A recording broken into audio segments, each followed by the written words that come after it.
નમસ્કાર દર્શક મિત્રો, આપ જોઈ રહ્યા છો પાટવી ગુજરાતી ન્યૂઝ। પાલેજ નરેશ્વર વિસ્માર માર્ગ તેમજ ભીની રેતી ભરી વહન કરતા ડમ્પરોથી ત્રસ્ત ગ્રામજનોએ પાછિયાપુરા ગામ નજીક ડમ્પરો અટકાવી જનતા રેડ કરી। વિસ્માર બનેલો પાલેજ નરેશ્વર માર્ગ તેમજ ભીની રેતી ભરી વહન કરતા ડમ્પરોથી ત્રસ્ત ગ્રામજનોએ કરજણ તાલુકાના પાછિયાપુરા ગામ નજીક જનતા રેડ કરી તંત્ર સામે પોતાનો આક્રોશ વ્યક્ત કર્યો હતો। આજરોજ પાછિયાપુરા ગામ નજીક મૂળ નિવાસી એકતા મંચના અધ્યક્ષ કમ એડવોકેટ મિનેશ પરમાર સહિત પાછિયાપુરા ગામ સહિત આસપાસના ગામોના સરપંચ અને ગ્રામજનોએ એકત્રિત થઈ રેતી ભરી વહન કરતા ડમ્પરોને અટકાવ્યા હતા।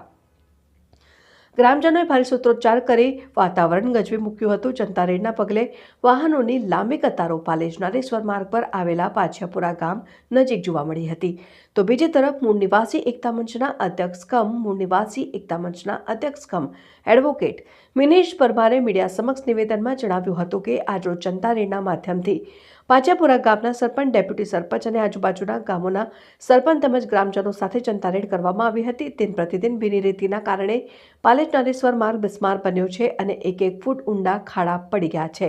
સ્થાનિક રાહદારીઓને આવવા જવામાં મુશ્કેલીઓ પડી રહી છે, પરંતુ તંત્રના પેટનું પાણી હાલતું ન હોવાને આક્ષેપ કર્યા છે। અવારનવાર તંત્રને લેખિત તથા મૌખિક રજૂઆત કરવા છતાં પણ તંત્રની ઘોર નિંદાને કારણે સ્થાનિકો પરેશાન થઈ રહ્યા હોવાના આક્ષેપ થયા છે। તંત્ર પર રાજકીય દબાવ હોવાના ગંભીર આક્ષેપો કર્યા હતા અને રાજકીય દબાણના કારણે ગોરખધંધા ચાલી રહ્યા હોવાના આક્ષેપ કર્યા હતા। રાજકીય ચૂંટાયેલી પાક પર બોલવા રાજી ન હોવાના આક્ષેપ કર્યા હતા અને એડવોકેટ મિનેશ પરમારે સત્તાધારી રાજકીય પક્ષોના આગેવાનો અને તંત્ર સામે આક્ષેપો કરી આક્રોશ વ્યક્ત કર્યો હતો। માર્ગ બાબતે જો નિરાકરણ નહીં આવે તો જલદ આંદોલનની ચીમકી પણ ઉચ્ચારી હતી।